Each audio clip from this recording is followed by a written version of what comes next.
সমস্ত বন্ধুরা আছে ফেসবুকে এখানে।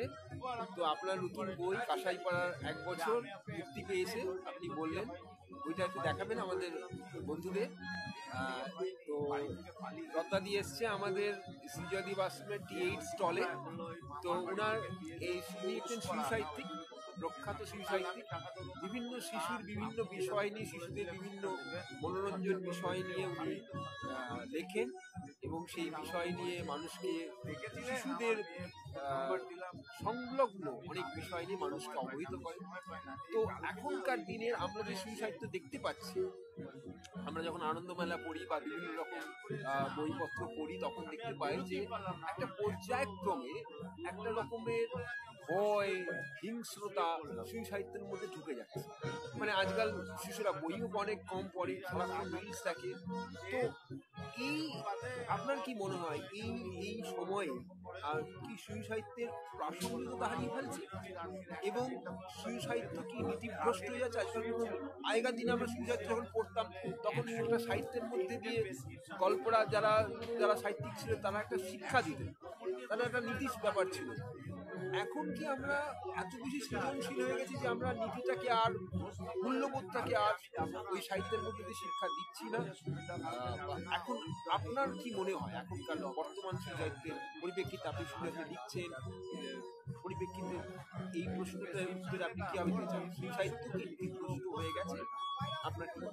শিশু সাহিত্য নীতিভ্রষ্ট হয় না, কারণ আমরা লেখকরা চেষ্টা করলে শিশু সাহিত্যকে আবার যে নীতিভ্রষ্ট দিকটার কথা আপনি বলছেন সেই দিকটা ফিরিয়ে আনতে পারি। তাদের মাধ্যমেই তাদের বন্ধুত্ব হচ্ছে সবচেয়ে বড় জিনিস। সেই বন্ধুত্বের মাধ্যমে একের প্রতি অন্যের ভালোবাসা, বন্ধুত্ব, সমব্যক্তিত্ব, এইসব জিনিসগুলো তাদের ভিতরে থাকতে হবে। তুচ্ছ জিনিসে যাতে তারা আনন্দ পায়, কিভাবে তারা তার ভিতরে আনন্দ খুঁজে নেয়, একের প্রতি অন্যের ভালোবাসা, এই জিনিসগুলো নিয়েই আমি আমার কাঁসাইপাড়ের 1 বছর গল্পটি আমি লিখেছি। এবং এটা আজ থেকে মোটামুটি 50-60 বছর আগেকার ভূমিকায় লেখা, এবং সেই সময়কার একটা মানে জীবন্ত দলিল। তো এখানে মূল হচ্ছে কাঁসাই নদী, সেখানে প্রাকৃতিক বর্ণনা, আধুনিকতার কোনো ছাপ নেই মোটামুটি। এখানে প্রাকৃতিক বর্ণনাই প্রধান, কিন্তু কেন্দ্রীয় চরিত্রে রয়েছে 2টি বালিকা যাদের বয়স সব 8 পুড়েছে সবে। সেই 8 পড়া 2টি বাচ্চা 8 পুড়ে গেছে, এরকম 2টি বাচ্চা তাদের খেলাধুলা, বিভিন্ন তুচ্ছতাচ্ছিল্য জিনিস নিয়ে তাদের আনন্দ খুঁজে পাওয়া, তাদের অভিযান বিভিন্ন ধরনের, তাদের আলোচনা, তাদের অজ্ঞতা, তাদের শিক্ষার প্রতি অনুরাগ, একজনের প্রতি আরেকজনের যে পড়াশোনায় আকর্ষণ জাগিয়ে দেয়া, এই জিনিসগুলোই আমি তুলে ধরেছি। এছাড়া আছে যেসব জিনিসগুলো হারিয়ে যাচ্ছে, যেমন গ্রামীণ সংস্কৃতি, সেখানে যে ছৌ নাচ, পুতুল নাচ, রামযাত্রা, তারপরে আর গ্রামে আরো যেসব ব্রত আছে, মেয়েরা ব্রত করে, অনেকেই জানে না, ইত্যাদি সমস্ত রকমের জিনিস আমি তাকে তুলে ধরেছি। সবচেয়ে বড় জিনিস যেটা, মেঘলার মতো কাঁসাই নদী তীরে রয়েছে সমস্ত কাঠি থেকে, শুরুতেও কাঁসাই, শেষকালেও কাঁসাই, দুজনের নিখুঁত ভালোবাসা। কেন্দ্রীয় চরিত্র রাধারানী আর ঋতু, একজন পড়াশোনা করে আর একজন পড়াশোনা করে না। তার ক্ষমতা আছে, সেই ক্ষমতাটাই যে পড়াশোনা করে সে বুঝিয়ে তুলেছে। সে শুধু তাই নয়, সে স্কুলে যখন গেছে তখন সে স্কুলের বন্ধুদের প্রতিও সে নানাভাবে যাতে তারা উন্নতি করে সেই চেষ্টা করেছে। তাদেরকে টিফিনের সময় সে নিজে খেলাধুলা না করে সে তাদের মানে একটা মূল্যবোধ শিক্ষা হয়েছে। হ্যাঁ, আপনি চেষ্টা করেছেন একটা মানে যাকে বলে একটা ডেলিভারেট চেষ্টা করেছেন যে মানুষ যাতে বাচ্চা ছেলেরা শিক্ষা পায় এবং শেখে, মানে সেটা একটা ভালো জিনিস।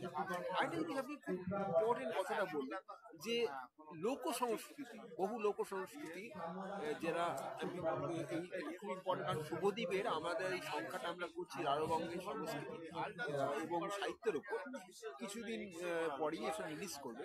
তো আমি সেই প্রসঙ্গেই মল্লভূমি বা পশ্চিম ভারতে গেছিলাম এবং সেখানে দেখেছি বিভিন্ন রকম লোক সংস্কৃতি, আপনি যেটা বললেন সে কথাটা লিখো, বিভিন্ন রকম মানুষ যে সংস্কৃতি, মানে সংস্কৃতি দুটো ধারা, এক নাগরিক সংস্কৃতি, সেখানে মানুষ অনেক বেশি শিক্ষিত হয়, জানে অনেক বেশি, তাদের বিচরণ ভূমিটা বিশাল হয়।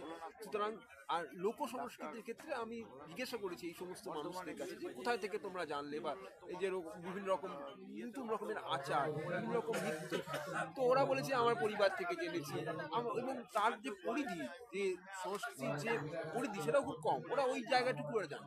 তো এইভাবে বহু জিনিস আপনি যে প্রসঙ্গটা তুললেন অবলুপ্ত হয়ে যায়।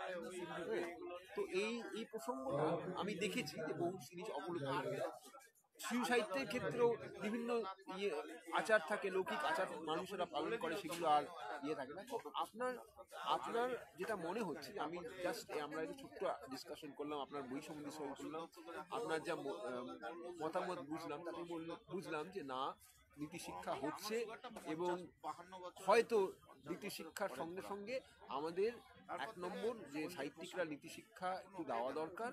এবং আমি আপনাকে বলি যে আমরা কিছুদিন আগে, মানে 1 বছর আগে, আমি একটা সাহিত্য একাডেমিতে একটা ডিসকাশনে করেছিলাম, যেখানে কিছু স্বনামধন্য শিশু সাহিত্যিক ছিলেন, এবং তারা বলেছিলেন যে বাজারের চাহিদাটা এটা, তাদের ছিল যে এরকম ভয়, এরকম যে আমরা যে উপন্যাসগুলো পড়ি যেগুলোতে নীতি শিক্ষা দেওয়া হয় না, যেগুলোতে ভয় দেওয়া হয়, যেগুলোতে, কারণ মানুষ শিশুরা ওগুলো খেতে চায়, ওগুলোই চায় ওরা। সুতরাং বাজার আমাদেরকে কন্ট্রোল করে। তো আপনি সেই জায়গা থেকে একটা পুরো ডিফারেন্ট দৃষ্টিভঙ্গি আনলেন, যে না, আমি আমার যে লেখাটা করি সেখানে আমি ডেলিবারেটলি চেষ্টা করি যাতে করে এটা খুব ভালো জিনিস। আমরা আশা করব আপনি আরো কন্টিনিউ করবেন, আরো লিখবেন, এবং আপনার লেখা থেকে মানুষ বা শিশুরা আরো নীতি শিক্ষা পাবে। অনেক ধন্যবাদ আমাদের এই লাইভে। ধন্যবাদ।